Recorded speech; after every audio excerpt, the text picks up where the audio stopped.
Goeiedag en welkom by AfriForum maak so. Dankie dat julle weer by ons ingeskakel het. AfriForum se ongeveer 180 buurtwagte is toenemend betrokke by misdaadbekamping en veiligheidsoperasies. Die organisasie se buurtwagte maak ook al 'n geruime tyd lank gebruik van hommeltuie om buurtwaglede se hande te sterk in die stryd teen misdaad. Ons het by die Brits buurtwag gaan aanklop om te hoor hoe hierdie buurtwag hul dorp en die omliggende gebiede beveilig. Hierdie buurtwag werk soos 'n goed geoliede masjien en hou gereeld inoefenings sodat hulle presies kan weet hoe om in die geval van 'n misdaadsituasie op te tree. Nie net beskik hulle oor 'n hommeltuig en 'n opgeleide vlieënier nie, maar hulle spog ook nou met 'n opgeleide honde-eenheid.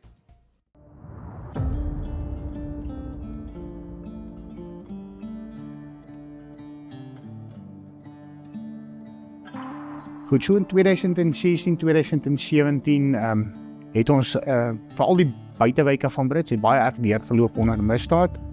'n Paar manne het bymekaar gekom, hulle het besluit hulle wil graag iets doen om te kyk of hulle dit nie kan begin bekamp nie. Hulle het toe 'n paar opsies oorweeg.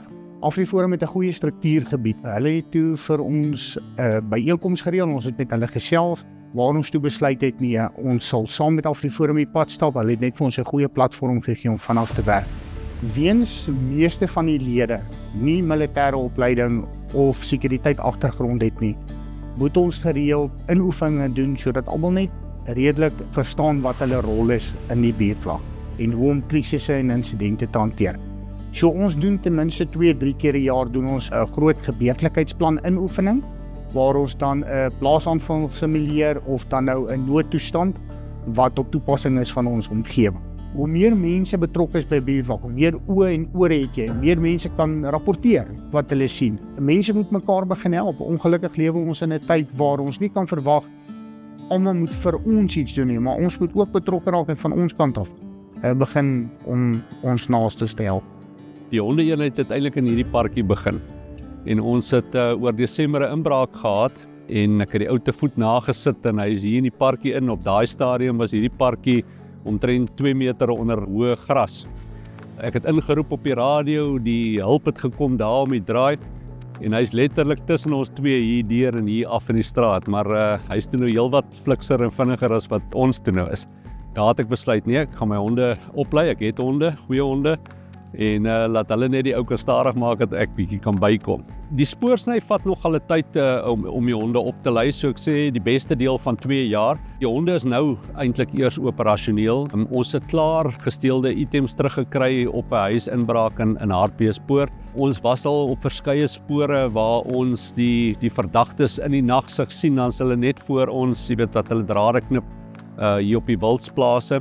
En dan is daar nie 'n selfoon of radio-opvangs dat ons 'n stoppergroep voor kan insit nie. Maar dan die teenwoordigheid van die honde. Jy weet, is 'n ander positief. Ons was al uit na tonele toe waar die ouens beklei. As jy met daai hond uitklim, dan is niemand meer lus om verder te beklei nie en hou nie vinnig beheer oor van die situasie. So hulle dra by op verskillende terreine. Die protospanopleiding help in die sin van dit maak jou meer bewus van die situasies rondom jou, want mense kan neig om te fokus op die verkeerde aspekte as jy nader na toneel kom. So dit het ons meer voorberei in die sin van ons weet nou waar ons moet begin fokus en hoe om sekere situasies te benader.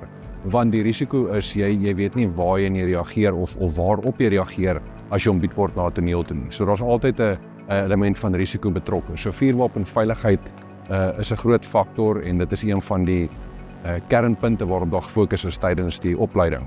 So 'n paar jaar terug was daar nie regtig behoefte vir hommeltuie nie. Niemand het geweet wat dit is en wat dit beteken nie.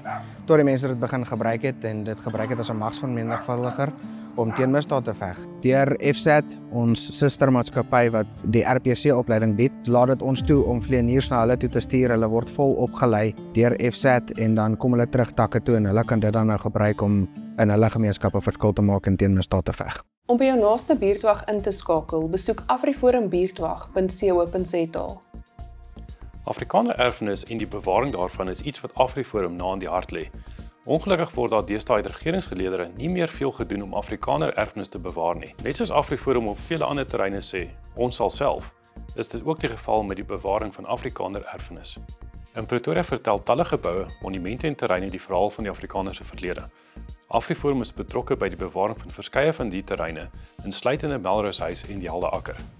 AfriForum maak so het met professor Frans-Johan Pretorius, historikus en vooraanstaande kenner van die Anglo-Boereoorlog gaan gesels oor hierdie twee besonderse bakens en die belangrikheid van erfenisbewaring.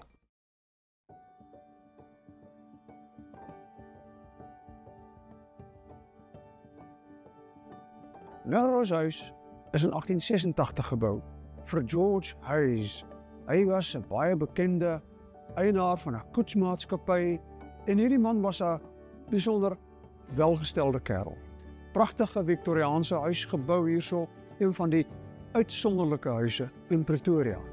Die aand van 31 Mei, nadat daar uit die middag gestem is, 54 stemme teenoor 6, ons aanvaar die vernederende Britse voorwaardes, het die uitvoerende rade van die twee republieke hier aangekom. Wat vir my wonderlik is hier waar ons in die eetkamer is, waar die vrede van vereniging geteken is daar 'n ou oorloos wat nog daai tyd hier was. En ek het hom op 11:05 gesit, want 11:05 die aand van Saterdag 31 Mei 1902 is die vrede by hierdie tafel in hierdie kamer geteken. Eers waarnemer president Skalk Burger, en daarna in die ry af Ryds, Louis Botha, Christian de la Rey, Lucas Meyer, Krog, J.C. Krog, en dan waarnemende president Christian de Wet, Herzog, Brebnia en generaal Olivier. Daarna Milner en Kitchener of Khartoum. En toe was daar vir 'n oomblik stilte. En dan staan hulle op en Kitchener wat op hierdie hoek sit, aan die oorloop, langsom aan sy regterkant, sit waarnemende president Christian de Wet. En hy staan op en Kitchener steek sy hand uit na hom en sê, "We are good friends now." Was 'n geweldige, skreiende ironie in hierdie hele opmerking. We are good friends now.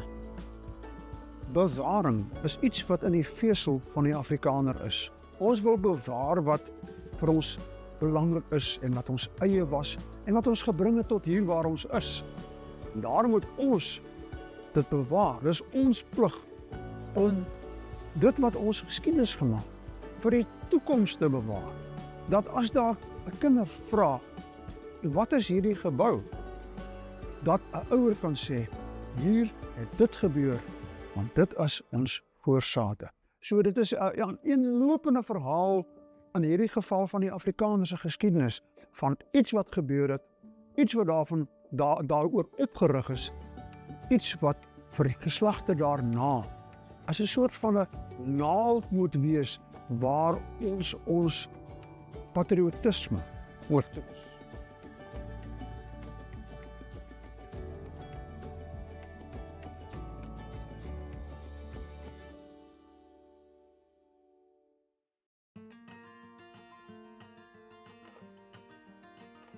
Het is nogal altyd 'n voorreg om in die ou begrafplaas hier langs Kerkstraat, soos wat die straat geheet het, te kom staan. En vandag is vir ons ekstra spesiaal omdat ons aksiespan en ons takke 'n bietjie skoon gemaak het hier en die munisipaliteit het selfs opgedaag en skoon gemaak.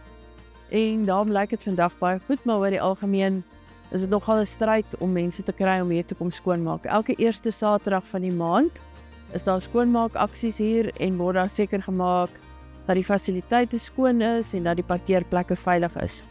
En dan is daar 'n klomp organisasies, onder andere AfriForum, wat of kom skoonmaak of geld vir die skoonmaak skenk. En daar is altyd hande nodig. Daarom doen ons regtig 'n beroep op die publiek.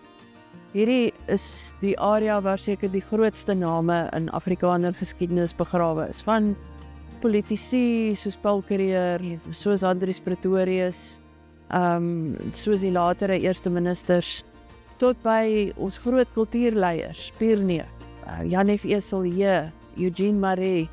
Dis soos 'n wie van die ou ZAR as jy hier deurstap en die name op die grafstene kom lees. En as jy 'n interessante van of name raak lees, is daar iewers inligting op die internet beskikbaar oor wie hierdie mens was. Daarom is dit nie net 'n skoonmaakaksie wat jy kom doen nie, dit is regtig 'n terugstap in die verlede Dis 'n verryking van jou eie kulturele ervaring en dis 'n bietjie 'n ontdekkingsreis om hier te wees. Ek dink dit is vir my altyd tragies om te dink as 'n mens iewers gaan reis, byvoorbeeld in Europa en jy gaan na begrafplase toe, dan kan jy amper van die grond af eet, so netjies is dit. Mense wat regtig respek het vir hulle voorvaders en wat moeite doen en hulpbronne gee sodat daardie plekke pragtig in stand gehou kan word en veilig besoek kan word. Maar by ons is dit altyd eintlik amper ervaring waarvoor jy moet voorberei en moet seker wees jy gaan veilig wees en moet seker wees jy gaan hulpbronne hê as jy op 'n plek kom. Gaan daar elektrisiteit wees? Moet jy iets saambring wat met petrol kan skoonmaak of hoe gaan jy opruim as jy op 'n area soos hierdie aksie kom doen? Die dood van Paul Kruger op 14 Julie 1904 in Switserland het beteken dat sy liggaam gebring word na Suid-Afrika. En op die betekenisvolle dag 16 Desember 1904 word Paul Kruger dan hier begrawe in die ou begraafplaas wat in 1867 opgerig is. Alhoewel daar 'n Eerste Wêreldoorlog en 'n rebellie en 'n Tweede Wêreldoorlog en voor dit nog die depressie kom, is dit van hier af wat Afrikaner nasionalisme weer daardie beweging, daai stimulus kry om vooruit te gaan en sy herstel en menswaardigheid daar te kry. As die bewaring van Afrikaner erfenis jou ook nou aan die hart lê, raak gerus betrokke by jou naaste AfriForum tak. Vir nog AfriForum nuus, lees die nuutste Forum tydskrif aanlyn op AfriForum se webblad en volg AfriForum op sosiale media. Dis dan al vir hierdie episode. Totsiens.